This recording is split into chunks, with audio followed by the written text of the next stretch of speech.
안녕하십니까. 사회복지사 1급을 담당하는 고병갑입니다.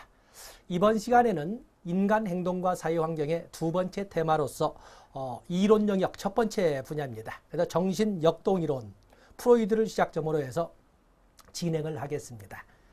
자, 보통 우리가 프로이드 학파해서 프로이드로부터 시작해서 에릭슨, 아들러, 융, 허니 또는 설리번 많은 학자들이 한때 60년대에 다소 침체되었다가 1980년대에 대상이론이 다시 등장하면서 다시 지금 꽃을 피우고 있는 이론이 정신역동 분야의 이론이 되겠습니다.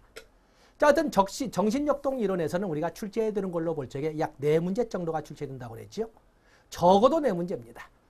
프로이드에서 분명히 출제가 될 것이고, 에릭슨에서 출제될 것이고, 아들러 출제할 것이고, 융 출제될 것이고, 최소한 그거에 해서 2문제 나오면 5문제, 또 2문제씩 나오면 6문제 이렇게 되는 거지요. 최소한 4문제가 출제가 됩니다.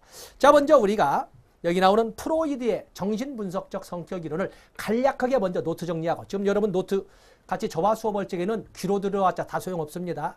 제가 동영상으로 강의를 듣는 분들에게 경고하는 입장으로 본다면 많은 이 동영상을 선호하는 분들이 손톱이 붑니다.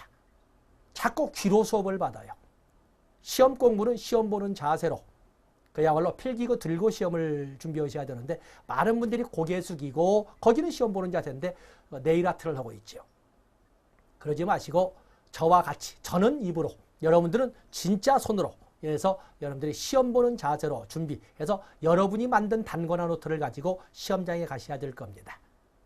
귀로 들은 것은 효과가 없고, 지금 여러분들은 그냥 강의를 듣는 것이지 시험 공부를 하는 것이 아닙니다. 여러분으로 손으로 쓴 얼만큼 시험 공부를 했는가는 여러분으로 손으로 쓴 그 노트가 증명을 하는 것이지 혼자 마음으로 증명되지 않아요. 자, 프로이드의 이론을 먼저 간략하게 우리가 정리 한번 해보고 그리고 나서 교재를 넘기면서 첨가를 하도록 하겠습니다. 자, 지금부터 프로이드의 정신 분석을 보겠습니다. 자, 지금부터 프로이드가 이끌어가는 정신 분석 이론의 개요를 보면, 개요라고 제가 이렇게 목차를 적어서 다 책에 있습니다만 여러분 손으로 적어 보십시오.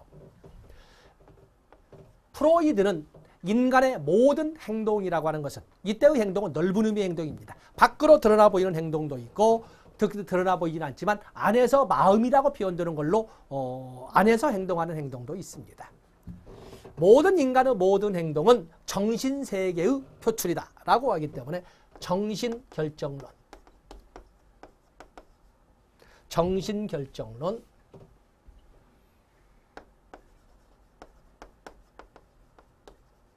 또는 심리결정론이라고 합니다.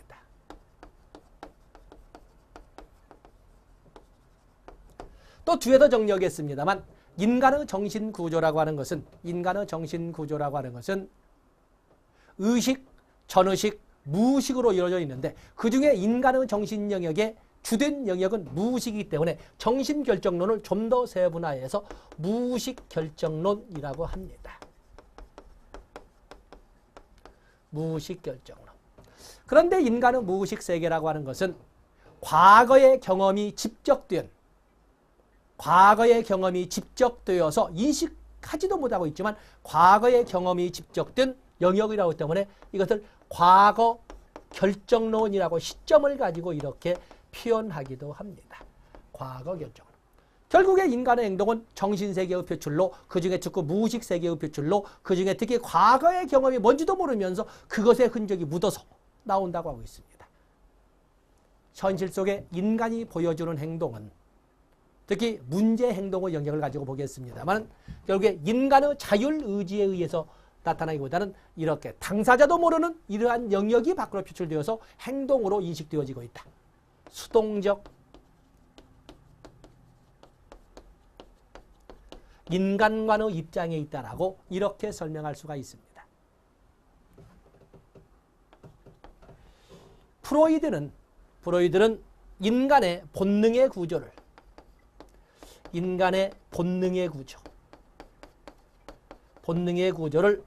삶의 본능과 죽음의 본능으로 나누어서 설명을 합니다. 삶의 본능과 죽음의 본능. 삶의 본능은 에로스라고 합니다. 희망, 꿈, 미래, 성공, 합격, 출산 이런 그 단어, 뭔가 어부 방향으로 보여지는 이런 단어와 그에 관련된 행동은 바로 삶의 본능이 밖으로 표출된 것이라고 보고 있습니다. 삶의 본능, 희열, 찬미 이런 것 등이 보면 삶의 그 중에 핵심적인 영역을 성적 활력소라고 보여지는 리비도라고 이렇게 설명했습니다. 그래서 삶의 본능인 에로스의 주된 영역을 리비도라고 하기 때문에 일부 책에서는 삶의 본능을 리비도라고 그냥 단언하듯이 이렇게 쓰기도 하는 겁니다. 단언하듯이. 다음에 죽음의 본능은 타나토스라고 합니다. 죽음의 본능은 타나토스라고 하는데 그야말로 어떠한 실패, 좌절, 절망, 포기 이런 단어로 이루어지는 것이 바로 죽음의 본능이라고 설명을 하는데 불변의 무기질로 되돌아가려는 그대로 더 이상의 변화가 나타나고 그대로 이대로만 있으면 좋겠다라고 이렇게 생각하는 절망적인 꿈을 포기해버린 이러한 그 흐름은 과거에 있었던 죽음의 본능이 밖으로 표출된 것이라고 보는 겁니다. 불변의 회귀질. 불변의 표현이 회귀질로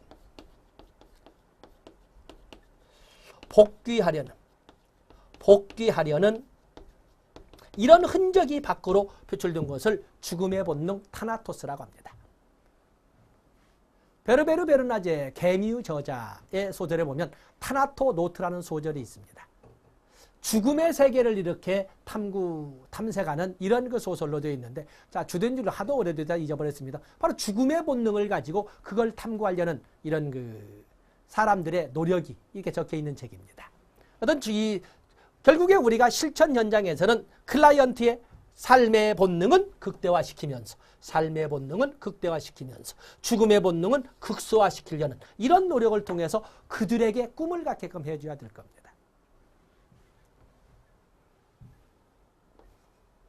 다음에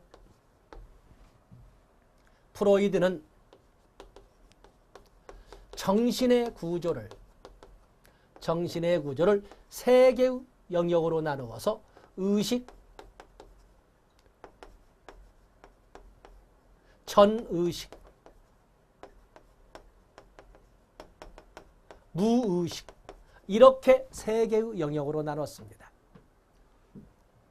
의식이라고 하는 것은 밖으로 드러나 보이는 밖에서 관찰 가능한 보통 가시적 이렇게 밖에서 볼 수 있는 가시적인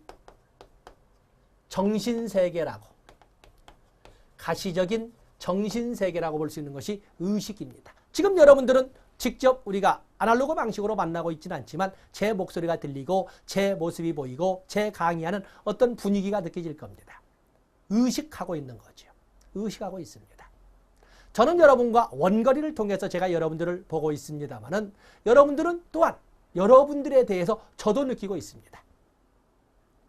그 기가 좀 더 삶의 본능이 좀 더 강하게 충만되어서 저에게 뿜어지기를 이렇게 바라는 거지요. 마지못해도 돈 냈으니까 본전이나 본다 이런 저급한 생각이 나오면서 그냥 필기구 귀에다 꽂고 네일 아트나 하는 정도는 제가 어떻게 위로를 해야 될지 모릅니다.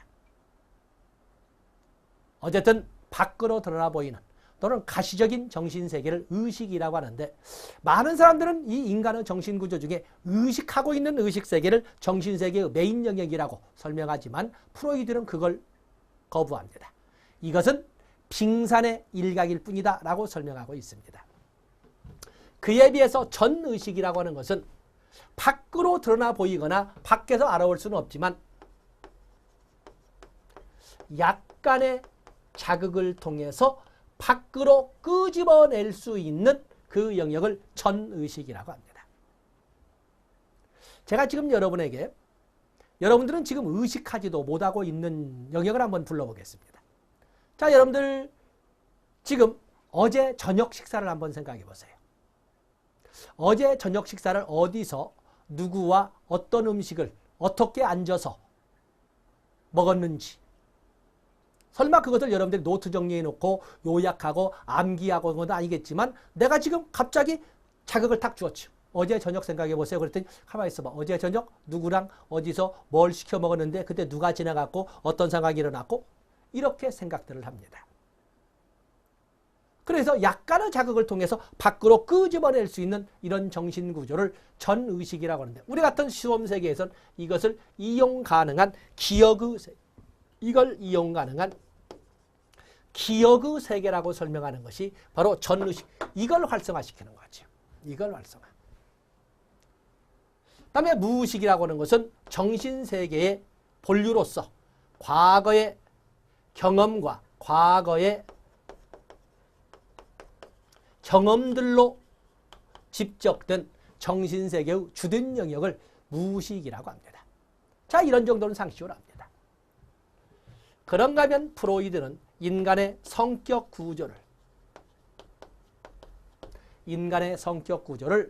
이드, 에고, 슈퍼에고로 나누어서 설명을 합니다. 이드, 두 줄씩만 쓰겠습니다. 에고, 그리고 세 번째 뭐 여기 지워버렸지.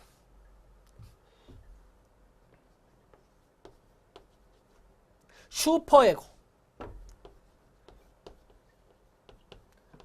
에고가 있습니다.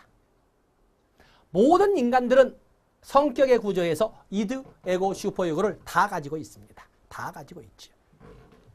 이드라고 하는 것은 처음에 공부를 했던 분들이 한자로 표현할 적에 진짜 본래 은하 에서 한자로 이렇게 근데 태초의 나, 진짜 태초의 나 에서 원초화라고 이렇게 불렀어요. 원초화.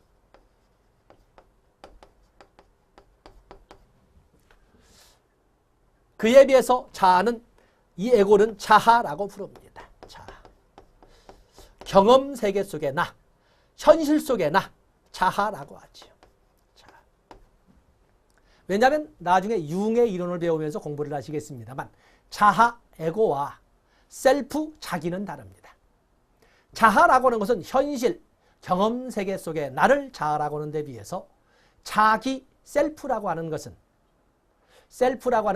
선험적인 나, 나의 경험과 관련 없이 나 자신이 인식할 수도 없던 태초의 나를 자기라고 표현합니다. 선험적인 나. 여기는 자하, 현실 속의 나를 말하죠. 그에 비해서 여기는 나를 넘어선, 그렇기 때문에 초자하, 초자하라고 이렇게 부릅니다. 초자. 줄을 맞추기 위해서 그냥 이렇게 좁게 썼습니다. 이드, 원초화라고 하는 것은 쾌락의 원리의 지배를 받는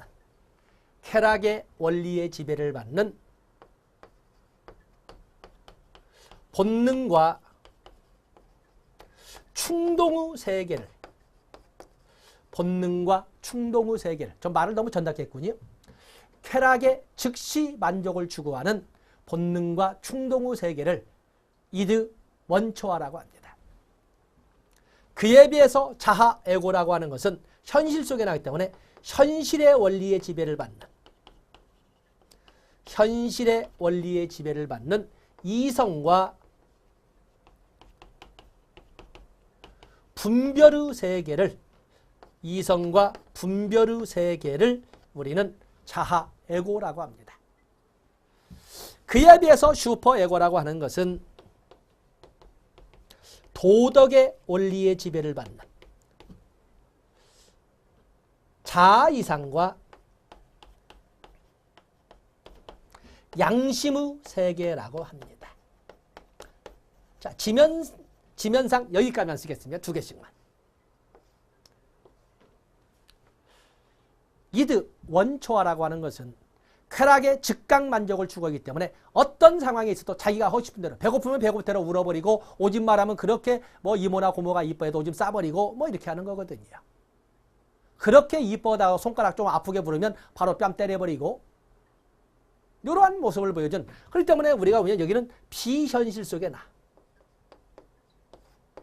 비합리적이고 비현실적인 세계, 성격 구조를 이드라고 합니다. 어린 시절에는 이렇게 쾌락의 즉각 만족을 추구하는 것을 어린애의 귀여운 행동이라고 이뻐하지만 이것이 나이를 먹어서 이제는 비속어로 쓴다면 나이까지도 처먹어 놓고 자기의 즉각 만족이나 기분 내키는 대로 하면은 유아발상적이고 유치한 거지요. 그것은 사회적으로 현실적으로 용납되지 못합니다. 그건 폭행이 되는 거죠. 애들이 어른밤 때렸다고 해서 3살짜리가 어른밤 때리는 걸 폭행으로 걸겠습니까? 아닙니다. 그러나 나이가 20이 넘어서 어른밤 때리거나 애들밤 때리면 그건 폭행이죠. 그건 폭행입니다. 에고라고 하는 것은 현실의 원리에 입각해서 이성과 분별을 할 수 있는 나와 내가 아닌 것을 구별할 수 있는 이런 세계가 되겠는데 여기서는 성격의 집행자,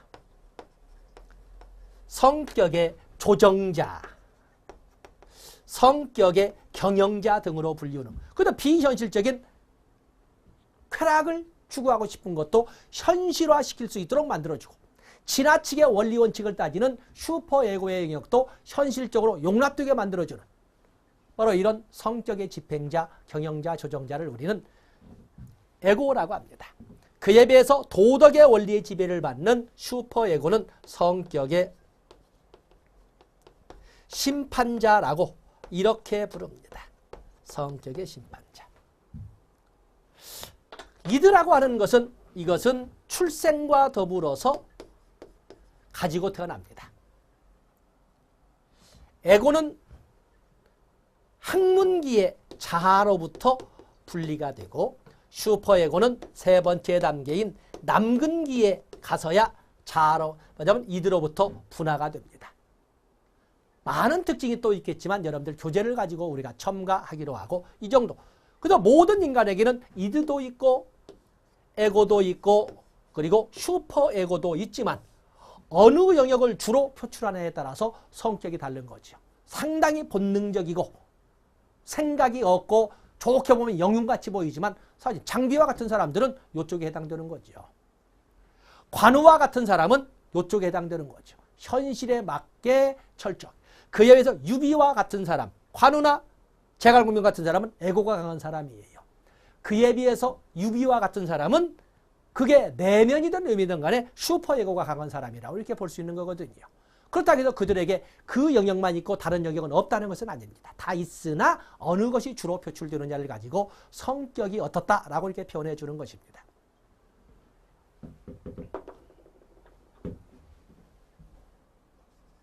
다음에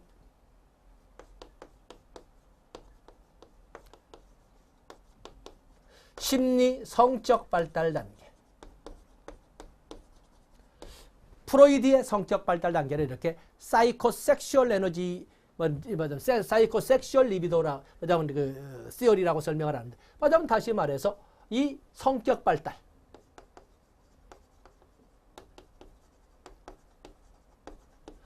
단계를 뭘로 가지고 설명한다? 리비도의 위치를 가지고 설명을 했어요. 리비도의 위치를 가지고. 삶의 본능, 에로스의 핵심적 영역이라고 하는 것을 리비도라고 설명을 하는데 리비도가 성적 활력소가 어디에 존재하고 있느냐를 가지고 성격 발달 5단계를 제시했는데 처음 단계는 구순기, 학문기, 남근기,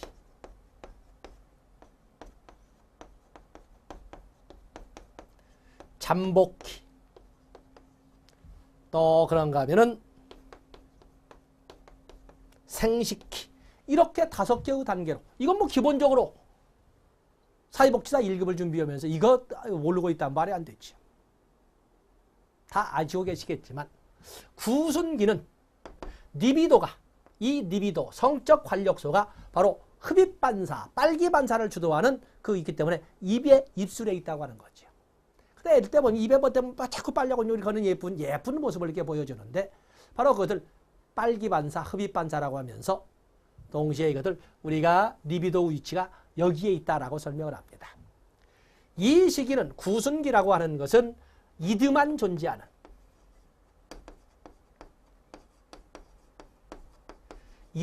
존재하는 상당히 본능적이고 충동적인 이런 시기가 되겠어요. 그러나 나중에 이걸 공부하다 보면 피아제의 인지발달 이론에서도 배울 것이고 나오겠지만 그렇다고 해서 목적이 없다거나 그러지는 않습니다. 목적과 수단도 구별할 줄 알고 2차적 사고 과정, 한 시도를 해서 안 되면 다른 시도도 할 줄 알고 하는 것처럼 이런 것이 있어요. 그러나 성격 구조로 본다면 이드만 존재한다고 합니다. 이드만 존재한다. 학문기는 에고가 분화가 되죠. 에고가 분화가 됩니다.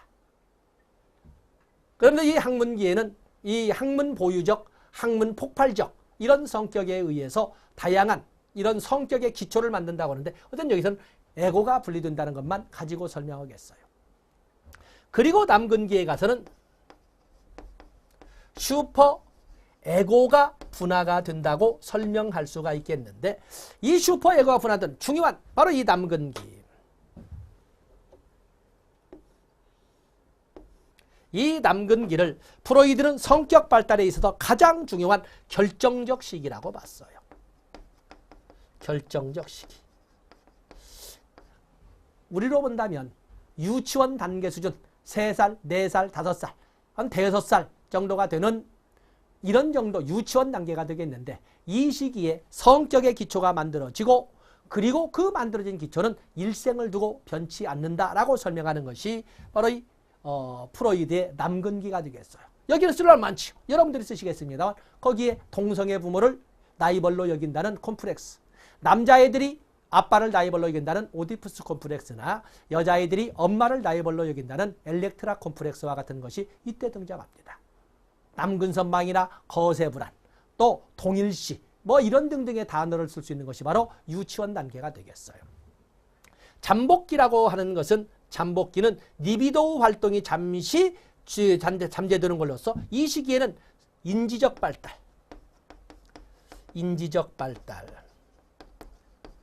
또 사회성 등이 발달하는데 이때 사회성은 동성애 친구끼리 어울리는 한때가 있다는 특징을 보여줍니다. 동성애 친구들이 동성끼리 어울리는 한때를 보여준다는 특징이 잠복기, 잠재기, 초등학교 단계를 보여줍니다. 그에 비해서 생식기는 청소년기로 진입을 이렇게 리비도 위치를 가지고 설명을 했습니다. 그렇기 때문에 우리가 프로이드의 정신분석을 정리해보면 이런 단어들로 우리가 정리를 할 수가 있습니다. 여러분 뭐 노트 정리를 냈다면 실제로 아래로 내려섰다고 해도 한 페이지를 채우지 못했지요.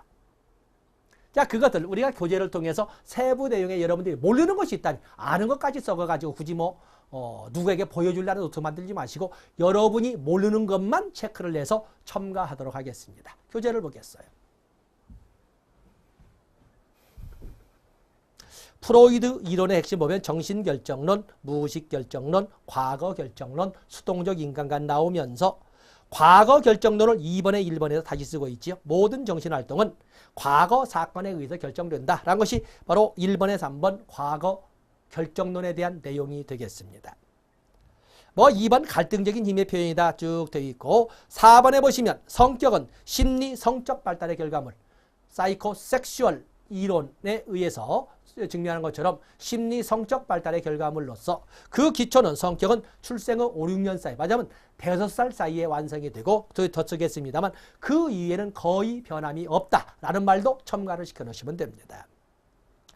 다음 5번은 무의식 결정론을 설명하고 있죠. 무의식이 행동도, 감정도, 그리고 사고도 결정을 한다 해서 무의식 결정론을 설명을 했습니다. 다음에 본능의 구조라고 하는 것은 경제적 모델이라고 하는데 삶의 본능인 에로스와 죽음의 본능인 타나토스가 있고 그중에 삶의 본능의 핵심적인 영역을 성적 활력소라고 좁은 의미로 축약시켜서 설명을 했던 리비도라고 한다. 거기에 보면 유쾌한 접촉, 생명의 유지 발전, 창조적 발전 뭐 이렇게 되어 있는데 거기 인쇄 문제가 좀 있군요. 거기에 보면 본능이다라고 했는 하연 본능이다. 여기 보면은 좋습니다. 그에 비해서 죽음의 본능이라고 하는 것은 타나토스라고 하고 불변의 무기질로 되돌아가려는 이런 충동, 공격, 충독, 파괴, 살인 뭐 이런 등등의 단어로 언급되는 것이 죽음의 본능이 되겠어요. 그러나 삶의 본능과 죽음의 본능은 분리의 개념이 아니다. 서로 영향을 미치고 서로 융합되어 있기도 한다는 것을 여러분들이 알아주시면 되겠습니다. 다음에 인간의 정신의 구조라고 하는 것은 바로 지형학적 모델이라고 하는데 의식, 전의식, 무의식이라고. 의식이라고 하는 것, 의식이라는 것은 밖으로 드러나 보이는 건데 여러분 청구할 것은 프로이드는 이것을 빙산의 일각일 뿐이다라고 설명. 빙산의 일각 나오면 의식. 그에 비해서 전의식, 프리콘셔스니스라고 하는 것은 이용 가능한 기억이라고 하는 것으로서 가시화되어 있지는 않지만 밖으로 드러나 있지는 않지만 약간의 자극을 통해서 가시화시킬 수 있는 끌어낼 수 있는 영역을 이렇게 설명을 했습니다. 그래서 거기 시험용으로 본다면 2번에 전의식은 의식과 무의식의 세계를 연결시켜주는 문지기로서 역할한다. 이런 그 구조를 가지고 가시면 되겠습니다. 그 다음에 unconsciousness 무의식이라고 하는 것이 쭉 나와 있는데 거기 오면 2번에 전의식과는 달리 무의식은 전혀 의식될 수가 없지만 사람의 행동을 결정하는 주된 원인이 된다. 무의식 결정론을 다시 한번 반복을 했습니다. 그야말로 무의식이란 둘째 줄 접근 불가능한 당사자가 아무리 노력을 해도 접근 불가능한 창고의 영역의 개념을 갖는다라고 설명을 했습니다. 그에 비해서 성격의 구조는 구조적 모델이라고 하는데 이드, 에고, 슈퍼에고. 이드라고 하는 것은 출생시 가지고 태어나는 걸로서 거기에 보면 원초화란 태어날 때부터 이렇게 되어 있죠. 그 둘째 줄에 보면은 출생 직후 심리 세계는 오직 원초화만 미분화 상태인 원초화만 존재를 한다라고 설명을 했고 성격의 가장 원시적 체계다 이렇게 설명을 했고 3번의 둘째 줄 자아와 초자아가 분화되는 모체라고 이렇게 설명을 했습니다. 그리고 5번에 보면은 쾌락의 원리의 지배를 받는 본능과 충동의 세계라고 다 우리가 노트 정리를 했습니다. 당연히 현실적으로는 비현실적, 비합리적 세계로서 의미를 갖는 것이 바로 여기 나오는 이드, 원초화가 되겠습니다. 쾌락의 원리의 지배를 받는 본능과 충동의 세계이자 비합리, 비현실적 세계를 말을 하고 있습니다. 그에 비해서 우리가 영역을 넘어가 보면 자아가 나와 있습니다. 자아라고 하는 것은 자아라고 하는 것은 에고, 현실 속의 나를 말하죠. 그렇기 때문에 여기 보면은 자아 2번에 원초화가 길들여지지 않은 열정이라고 할 수 있다면 자아는 이성과 분별을 말하고 자아는 원초화로부터 생후 6개월에서 8개월부터 분화되기 시작해서 2-3달 정도가 되면 완전히 독립된 세계로 자리를 잡게 된다. 이렇게 설명을 합니다. 그래서 분화되기, 이들로부터 분화되기 시작하는 것은 생후 6개월에서 한 8개월 정도가 되면 자아, 환경과 자기를 제법 구별할 줄도 알게 되기 시작하고 그것이 완전히 인식을 하게 되는 것은 2-3달 정도면 완전히 분화가 된다라고 설명을 합니다. 여기는 4번에 있는 것처럼 현실의 원리의 지배를 받는 이성과 분별의 세계로서 3번의 성격의 집행자라고 이렇게 설명하기도 합니다. 그리고 2차 사고를 할 수 있다.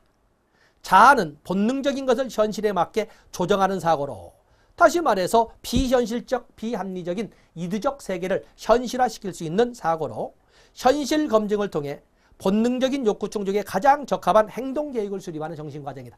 2차 사고 과정이란 말이 나오면 자아라고 설명하시면 됩니다. 다음에 초자아 나와 있죠. 도덕의 원리의 지배를 받는 5번에 나와 있습니다. 자아 이상과 양심의 세계를 말합니다. 그런데 거기 자아 이상과 양심의 세계라고 하는 것은 2번과 3번을 배경지식으로 보듯이 부모의 양육 태도의 영향을 받아서 만들어지는 세계라고 합니다.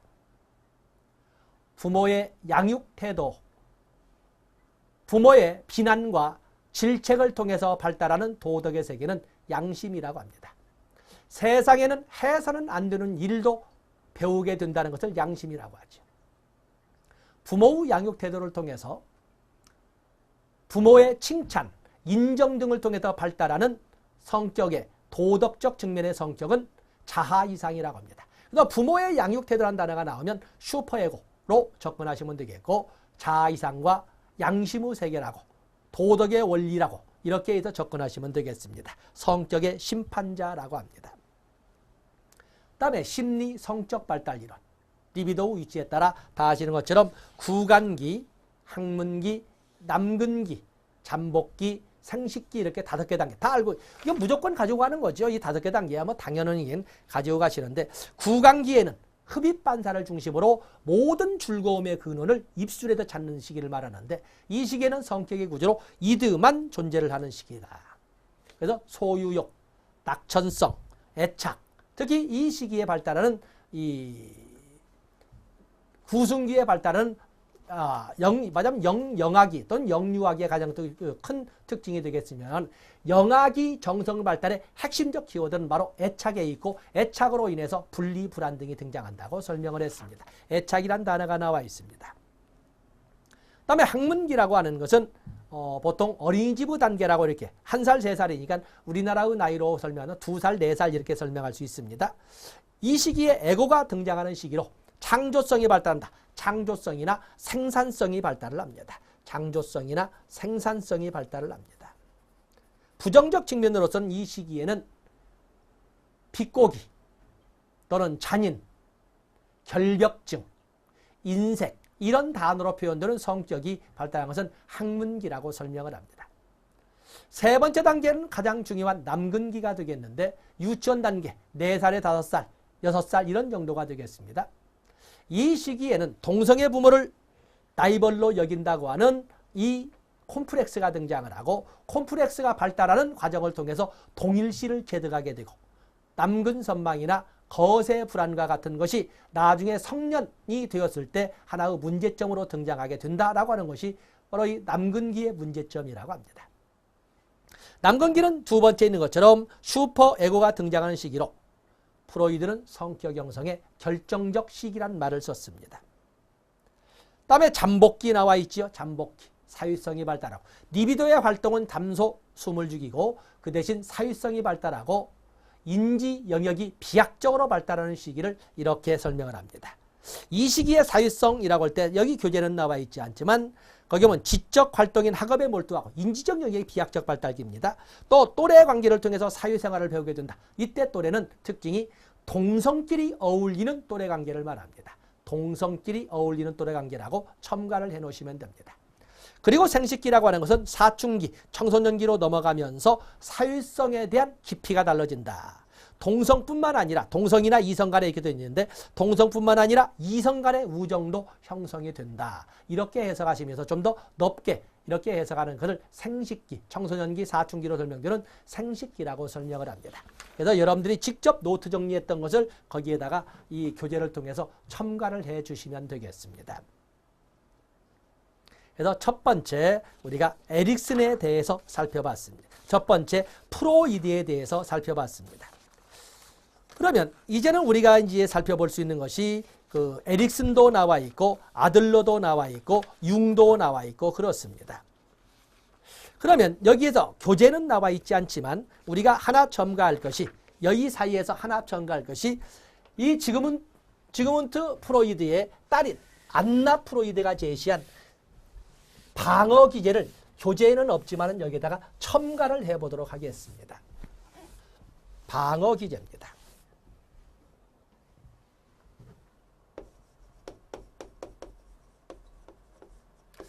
뭐 안나 프로이드란 말을 쓰기도 그랬지만 안나 프로이드로부터 체계화되기 시작한 방어 기제를 보겠습니다. 자, 방어 기제. 방어 기제의 개념은 방어 기제의 개념. 교재 없지만 여러분 첨가합니다. 거기 첨가하는데 방어 기제라고 하는 것은 사회적 위험에 사회적 관계 속에 사회적 위험에 직면했을 때 어떠한 사회적 위험에 직면했을 때 자하 현실 속에 나인 자하, 에고가 줄바꿔서 자신도 모르는 사이에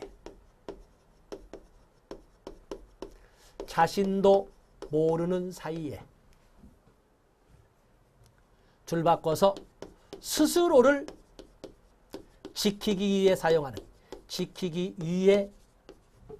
사용하는 줄 바꿔서 심리적 기제를, 심리적 메커니즘을, 심리적 도구, 기제라는 심리적 도구를 방어기제라고 합니다. 그 때문에 방어기제의 주체는 자아가 되겠어요. 자아가. 현실 속에나. 그리고 자신도 모르는 사이에 무의식적으로 사용하는 겁니다. 자아가 무의식적으로 스스로의 보호를 위해서 사용하는 심리적 도구를 방어기제라고 합니다. 방어기제의 특징은 한 번에 2개 이상 사용하는 것이 일반적인 것이고, 또 방어기제라고 하는 것이 정상성일 수도 있지만 병리성을 가지고, 대부분 방어기제를 옛날에는 병리적 측면이라고 설명을 했습니다. 그러나 이 꼭 병리적 측면만 아니고 오히려 오늘날에는 자기도 모르는 사이에 사용하는데 그것이 꼭 병리적으로만 봐야 되는가 하는 문제가 등장을 해서 양면성을 가지고 있다라고 이렇게 설명하고 있습니다. 방어기제는 한 번에 2개 이상을 사용한다. 정상성과 병리성을 같이 공유하고 있다라는 2개를 가지고 설명을 하겠습니다. 그러면 어떤 것은 정상적인 표출이고 어떤 것은 비병상적인가, 말하자면 병리적인가. 방어기제의 정상성 또는 병리성, 정상성 판단 기준이 있습니다. 방어기제를 사용하고 있는데 그 방어기제가 정상적인 심리적 기제의 표출이냐 비정상적인 병리적 측면의 표출이냐를 보는 것은 첫 번째가 연령 적절성.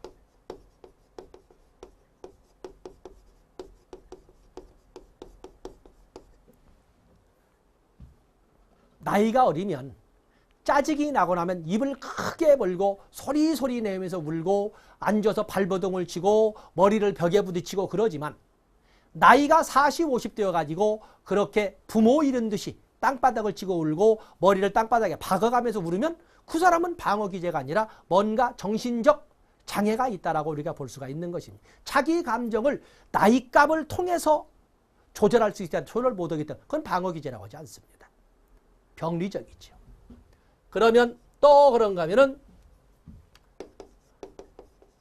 철회 가능성. 이것도 마찬가지예요. 철회 가능성. 어떠한 사회적 불안이나 자기를 침해하는 이런 문제가 사라지면 그 방어기제도 사라져야 되는데 사회적 위험이 사라졌음에도 불구하고 여전히 방어기제를 유지하고 있으면 이건 정상적이 아니다. 이렇게 표현하고 있는 것입니다. 정상적인 것이 아니다. 철회 가능성. 그 다음에 균형. 보통 방어기제는 한 번에 사용을 할 적에 최소한 2개 이상을 사용하는 것이 일반적이라고 되어 있는데 이 2개 이상 복수의 방어기제를 얼마나 균형을 맞추어서 이렇게 조절하느냐. 그 조절성이 없으면 정상이라고 볼 수가 없다. 이렇게 표현할 수가 있습니다. 그리고 강도. 방어기제를 사용하는 강도도 나이가 어리면 강도를 조절할 수 있는 역량이 부족하기 때문에 어쩔 수 없지만 나이가 들면 그 조절을 자율의지에 의해서 할 수 있어야 되고 시작이야 무의식적으로 시작하지만 그러나 그 진행이 되면서 강도는 자율적 의지가 발동이 돼야 되는데 그것이 없으면 강도 조절을 하지 못하면 정상적이라고 볼 수가 없다. 이렇게 해서 방어기제의 정상성 판단 기준으로서는 연령, 적절성, 철회 가능성, 균형, 강도 등을 이렇게 들어보고 있습니다. 다음에 그 외에도 유형으로서는 아주 많이 있습니다. 뭐 수백 개의 종류가 있을 겁니다. 유형. 그래서 우리가 이 방어기제를 학습할 때는 적어도 유형으로 설명을 할 적에는 유형으로 설명할 적에는 여러분들이 적어도 보상. 또 그런가 하면은 보상, 다음에 합리화. 합리화라고 하는 것은 우리가 변명하기. 여우와 심포도가 대표적으로 그런 변명하기. 투사. 남 탓으로 돌리기. 또는 전가하기. 책임 전가하기. 이렇게 하지요. 더 그런가 하면은 동일시.